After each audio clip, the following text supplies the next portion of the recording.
Y'all, I high-key just cried in my last video. 9 minutes of hooping and hollering for me to have to start over because the iPhone was like, your storage is full. It ain't even that fucking full. I just deleted a lot of shit. So you can't be that full, and I'm gonna reduce the cursing because I feel like it alters my luck in these videos. Hi, I'm Vastur. And I have a lot of things to be grateful for, but in this moment, I have a lot of things to be grateful for, period. In this moment,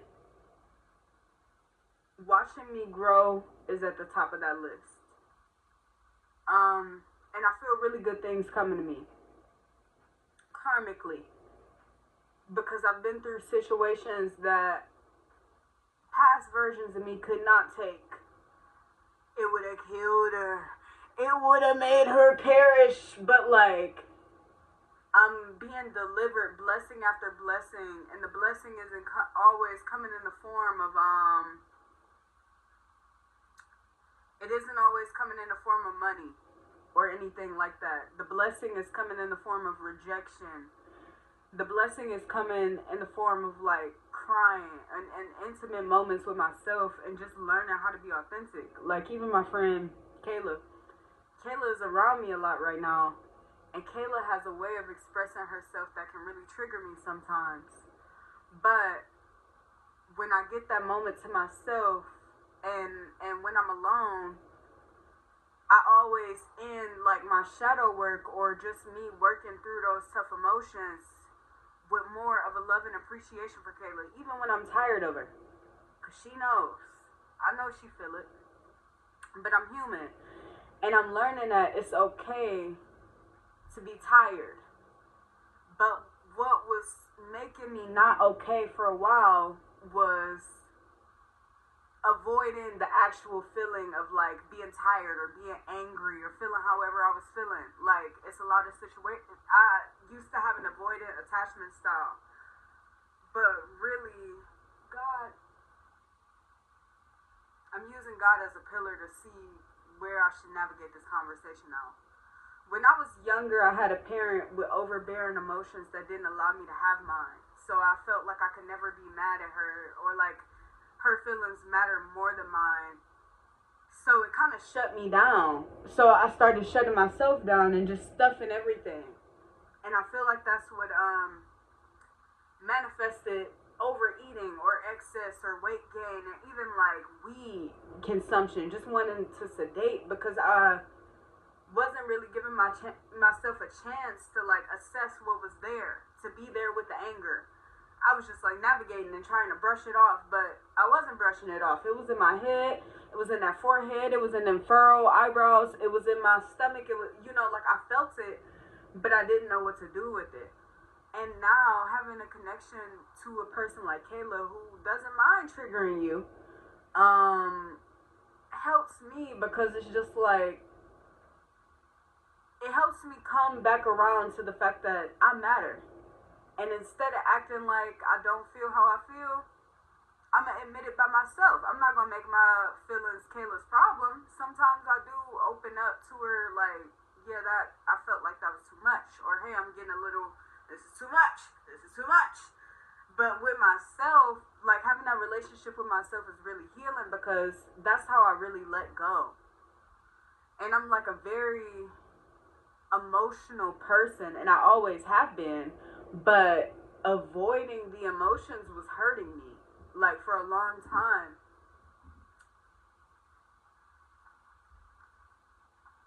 And rejection is protection. I want to say that a big blessing is things that I wanted or people who I wanted not being available. But it's pushing me farther. It's showing me how self-sufficient I am.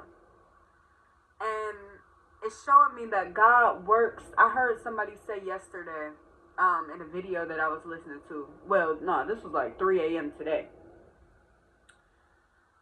We think that relationships are supposed to make us feel good, but really they're there to serve as basically growth pillars. We have this romanticized idea about romance and connections and everything like that. But really, this is a big fucking world we live in. It's way more experiences to have than just the light-hearted ones. And the experiences that I've been given lately, and what is the person that is assisting me to become, I need to become her. So I'm having gratitude instead of a state. I feel like I just saw something. Did y'all see something right there? Like a little flash of a spirit? I'm just scared. But I, I saw something.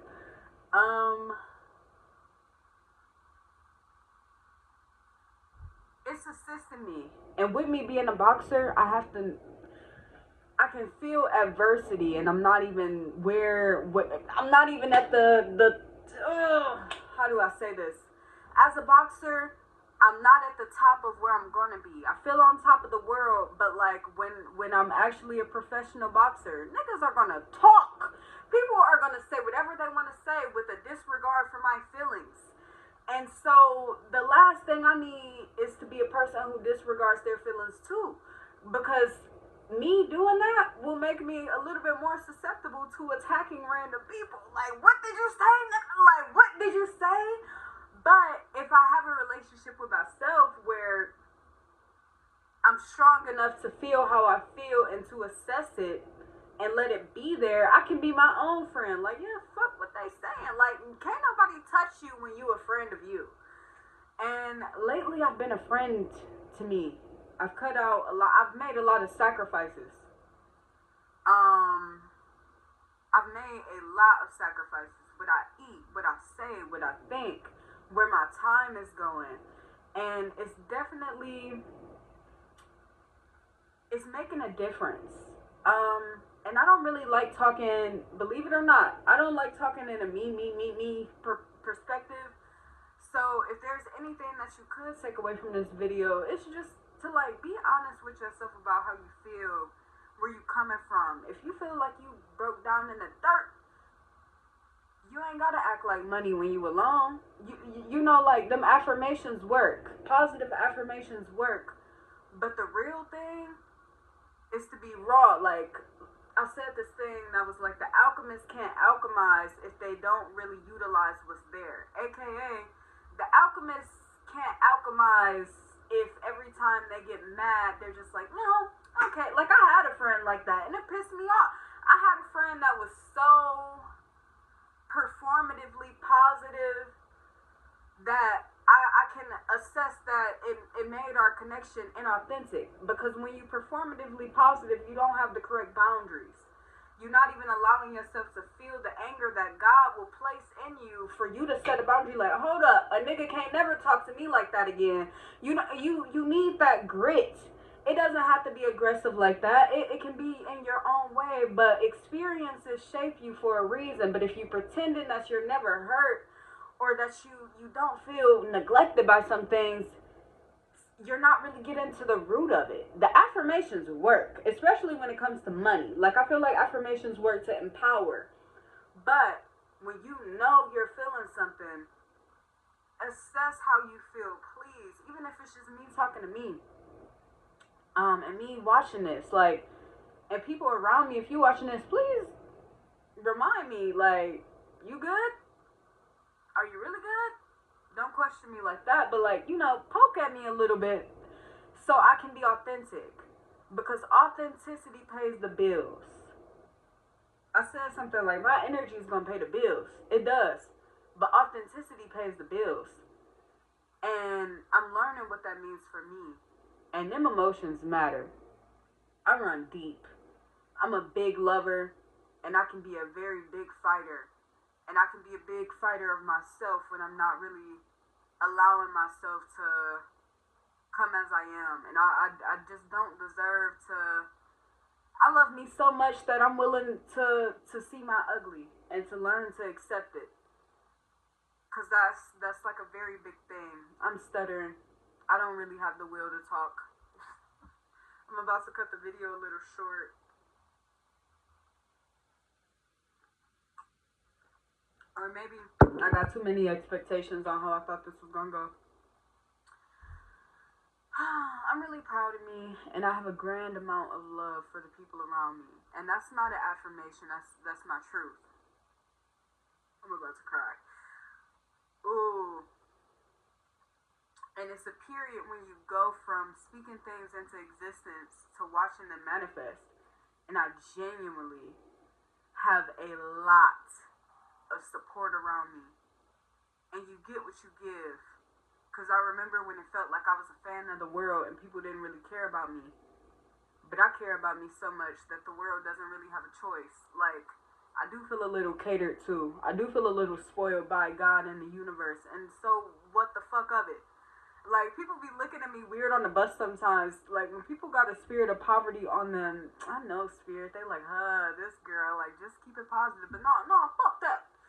Sometimes people look at me and what I get from their look and the way their eyes sit on me. Keep in mind, I'm a mind reader, but not really. So I really don't know why they looking at me like this. But sometimes I pick up on that, like, she probably ain't been through nothing. Or, like, she thinks she better than me. And she, like a festering spirit. Like a ugly little spirit. Niggas can't walk in my fucking shoes because I remember my roots. And I'm so heavy on that when it comes to me because people don't know what it was like to be Alicia Rushing when she was 12, 13. People don't know what it's like. Like, and they do. They do, though. But no matter how much you relate to somebody, people will never truly know what it's like to walk a mile in your shoes, a year in your shoes.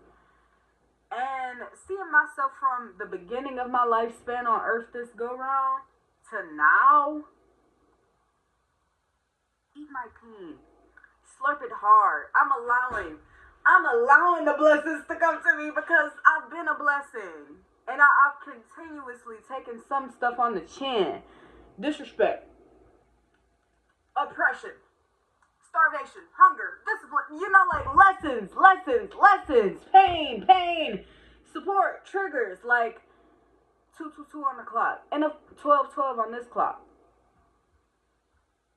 Divine. I've taken a lot. But I've alchemized a lot. And all of that pain, all of that sacrifice, that's not the biggest part of my story anymore. The love is. Like, when I go to the boxing gym, I'm smiling. I love these niggas. I love them. I like the ones that want to rip my fucking head off. Because, yeah, come at me. Don't look at my boobs. Come at me. Because if they don't, somebody out in the real world will. Let me see what it's like when people don't give a fuck about me, because I'm going to be able to handle any adversity. But that adversity is not the only thing I'm giving praise to. I'm giving praise to God. But the adversity is pivotal because it's teaching me how to navigate in a dualistic world. I know life isn't love and light. I know love isn't all love and light. It's anger and it's hate to that shit too. It's expectations, rage, neglect. It's a lot of things. It's triggering. We live in a world that is like a miracle. We live in a world that is very magical. It's dark and light. It is dark and light. You can be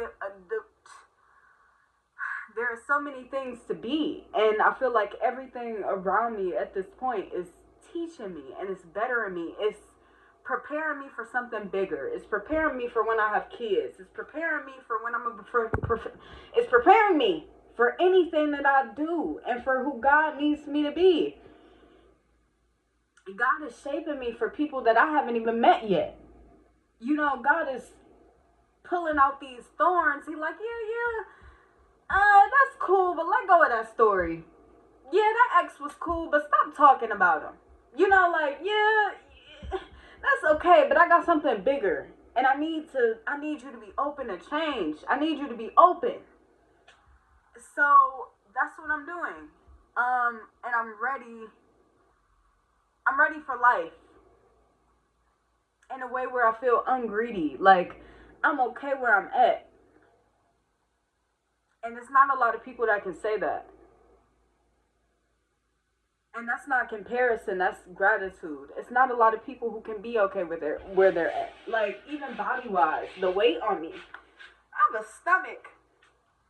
And I want to change, but me wanting to change isn't like, oh, I need to change because I feel less lovable or I feel ugly. No, it's just like, all right, let's see what less belly fat looks like. Let's see what more muscle mass looks like. Like, Me wanting changes now isn't coming from a place where I need it or like it. I remember when I was working hard because I hated myself and I needed to be better, like because I felt like it was something wrong with me.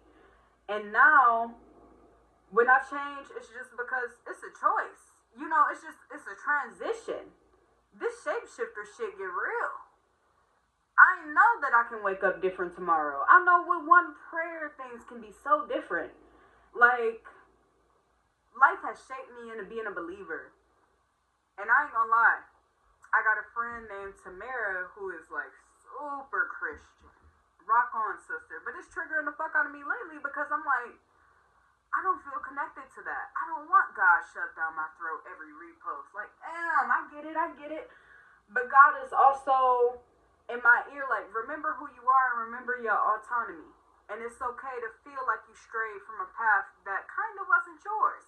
Like, people will be in your life heavily for a season to teach you and ingrain certain lessons. Tamara helped Tamara helped me become bolted in faith. I can be mad at God tomorrow, but I know where a friend is. I know things are going to work out. Like, not just for me, just I know that everything happens for a reason. But I don't have to throw me away. I don't have to throw anything that, yeah, sometimes you do. I don't have to throw what my spirit is connected to away to appease somebody else's idea of what a godly person is. And God has just shown me, like, yeah, you're you, girl. I created you to be this way. Like, there is a separation to everybody, but a oneness at the same time. And I'm open to it. And it's this guy at the gym named KJ. I thought he was a fucking hater when I first met him. But I love working with KJ when we sparring because that nigga triggers me. Like, but it's so fun because, like, my inner child can come out. Like, the girl in me that likes hitting boys. KJ likes to be, like, I'm not gonna say KJ likes to be hit, but he allows me to, like, explore the side of being a boxer where you can take a hit, but also, like, I want you to learn how to hit. It's fun, and everybody be around you for a reason. Angels, demons, and everything. And lately, I'm real big on the belief that even the devil helps you. Like, God uses the devil too. If God created everything, yeah, the devil is your enemy, but really, I don't want to go too deep into my beliefs. Everything exists inside of you, and everything is a perspective. And I've had some situations where I knew the devil was in it, but watching what happened a year later, thank you for the role that you played. Next, like, it's so fun. It's so fun. You can grow from anything. What doesn't kill you makes you stronger. And even when you die, Phoenix, revamp. It'll happen. But I'm learning not to rush it. My last name is Russian. My name is The Rush. I am The Rush. Alicia The Rush Russian. But I'm learning not to rush the process because it's beautiful for better or for worse. And I'm accepting both. So don't be afraid of the devil. Don't be afraid of God. But yes, a little bit. No, I can't tell you what to do. Everything happens for a reason and it's all working out even if it doesn't make sense right now. That's all I know. That's all I got. I feel very good. And for whatever reason I feel called to say this. I love you, Cheese! Cheese the boxer! But no, I'm being positively impacted by everything and everyone around me. Even when it's pissing me off. So good luck, Charlie.